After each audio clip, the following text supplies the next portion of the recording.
I was introduced to Afro-Peru through the voice of Susana Baca.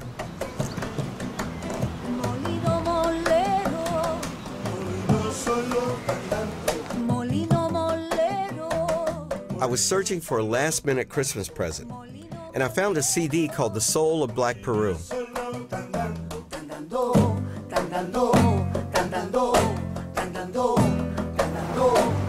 Now, I have to confess, before that day, I didn't even know that there was a Black Peru, and I certainly didn't think Peru had soul.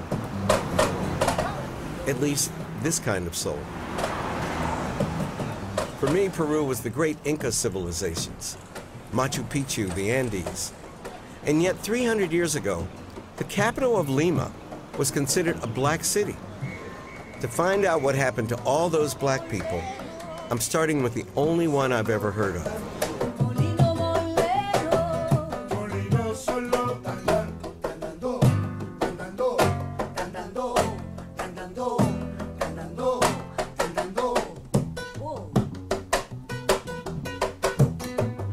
Susana Baca was born and raised in a seaside town outside Lima. Today, she's an international music star, but she's devoted years to researching Afro-Peruvian music traditions. I began with my mother. I asked her to tell me things about her life.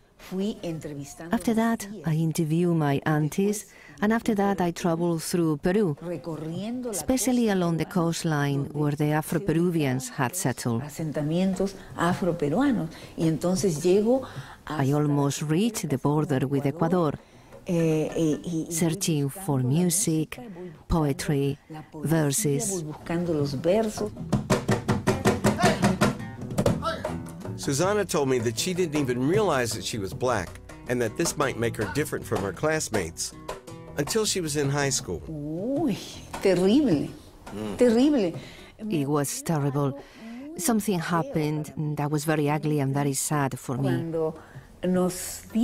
When they told us in school that the teacher was going to come to choose the girls who danced very well, I thought, well, I'm going to be chosen because I dance.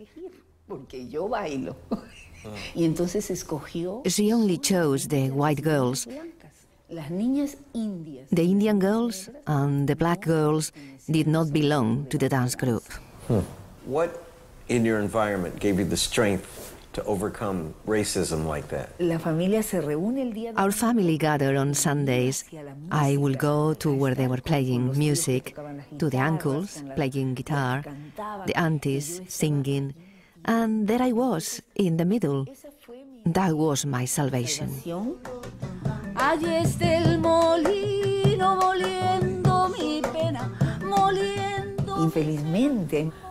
And then happily, when I won the Grammy, a lady said, because of her, the world knows about us.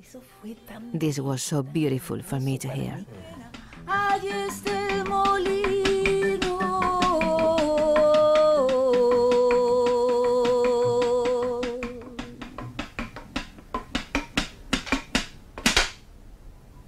Bravo. Bravo. The world knows about Susana Baca, but like me, it probably doesn't know very much about the estimated 2 million other Afro-Peruvians who live here. I want to find out who they are, where they come from, how they've contributed to this country, and how they're treated. How is their history different than that of Afro-Mexicans? My guide is Carlos Aguirre, a native of Peru and a professor of history and Latin American studies at the University of Oregon. The street we are in is part of the neighborhood called Malambo. Malambo was the name given to the slave market, where slaves were brought after they arrived in Callao, the port west of Lima. The Spanish conquistador Francisco Pizarro brought the first slaves to Peru in 1527. Legend says that upon seeing the first Africans, some of the Native Americans began to rub their skin, trying to remove their blackness. As the Spanish ravished Peru's gold, silver, and emeralds, the diseases they carried decimated the indigenous people, just as in Mexico. To replace them, first on sugar plantations and then in the silver mines, the Spanish imported at least 100,000 African slaves. And within 100 years, Peru became the richest region in the New World.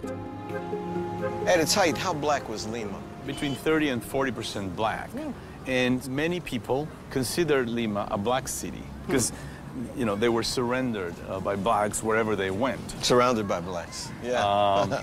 Black people were especially conspicuous in the city of Lima, where they were day slaves, skilled craftsmen who contracted their own jobs and gave a portion of their income to their masters. With the surplus, they could buy things, including, over time, their own freedom.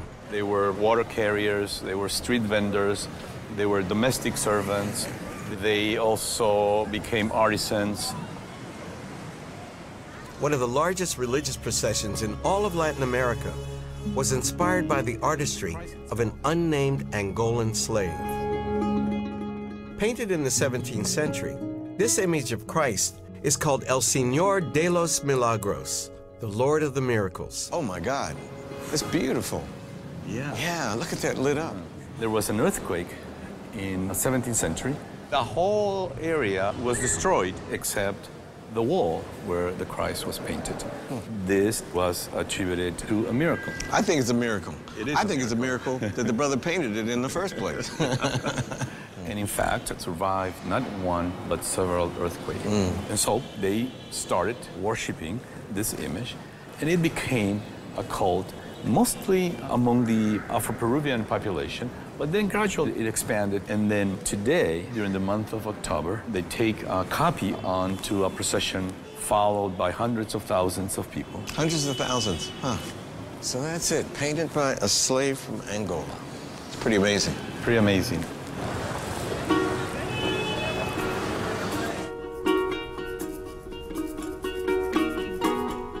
Another famous painter left a documentary view of black life in Lima over 100 years later. Ooh, look at that. How beautiful. Look. Nervios. I am so nervous. It's the first time. It's very exciting. It's your first time seeing the original. Sí, es mi primera vez. It's the first time I've held an original painting by Pancho Fierro.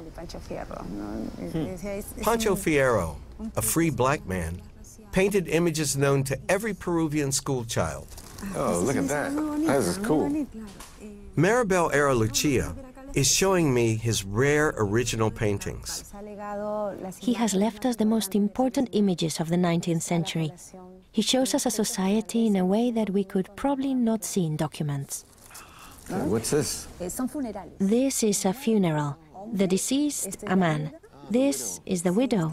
She's crying. Were the pallbearers black then? It is a custom in Peru. It is highly criticized nowadays, but it continues to be the right thing to do. Since slavery? Up to today. Pallbearers have been black. Sí. Oh my, this is like a picnic. It is very beautiful, isn't it? This is a typical dessert, and it is in the hands of Afro They women. were both slaves? You cannot tell the slaves from those who were not slaves, because they all took part in the same customs. They wore nearly the same clothes. Bueno, ¿qué tenemos acá? Well, what do we have here? Wow, look at that. Impresionante, exuberante. Exuberant. And three races, Indian, black, white. This scene is fantastic. It shows us three women, but the one that takes center stage is the Afro woman. He was an anthropologist, Oh, ya. in effect, huh? Sí. Él estuvo en la He was in the street all the time. He painted as he looked at what was going on around him. Have these pictures changed the way you understand colonial society in Peru? Sí, definitivamente. Yes, definitely. Because when we think about slaves, we always think about plantation slaves, chained at their feet, constantly beaten up. But Pancho Fierro gives us a lot to regain the past. Recuperar pasado. La esclavitud en Lima. Slavery in Lima was more relaxed, more flexible. I think Pancho Fierro wanted to show us the happiness that the Afro population could have. 25% of the slaves in Peru lived in Lima during the colonial period and would have had this more relaxed experience of slavery. So slavery in Peru was similar in this sense to slavery in Mexico, but very different than slavery in the United States. But was this truly the experience of the typical slave in Peru? To find out, I asked Professor Aguirre to take me to a hacienda. For those working in the fields, suffered really harsh conditions. It was even hard to feed their own children. Their best shot at at being free was to run away. From the 16th through the 20th centuries, haciendas dotted the coast. The Hacienda San Jose is 2 hours south of Lima. It probably housed about 800 slaves, hundreds more than the average hacienda.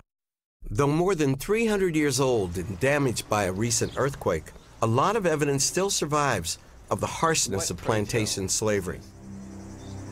Every hacienda had a place to punish slaves. They were branded, whipped, sometimes left there without any food. Punishment was a mechanism to enforce order and social control. Just imagine a riot or a rebellion of these slaves. As in Mexico, and about at the same time, revolutionaries in Peru found thousands of plantation slaves ready to abandon their fields and join the War of Independence, lured by promises of freedom and equality. Simón Bolívar has to win the contest, hands down, for the most statues in the Western Hemisphere. A Venezuelan aristocrat with a special talent for leading revolutions, Bolívar liberated 6 Latin American countries from the Spanish. In 1821, together with General José de San Martín, he freed Peru. But unlike their Mexican counterparts, Bolívar and San Martín didn't keep their promises to end slavery after independence. Slave owners themselves, they passed laws granting freedom only when slaves reached certain ages. First it was 18, then it was 21, then finally it was 50. Not for another 33 years, in 1854, would another leader, Ramón Castilla, ultimately free the remaining Afro-Peruvian slaves.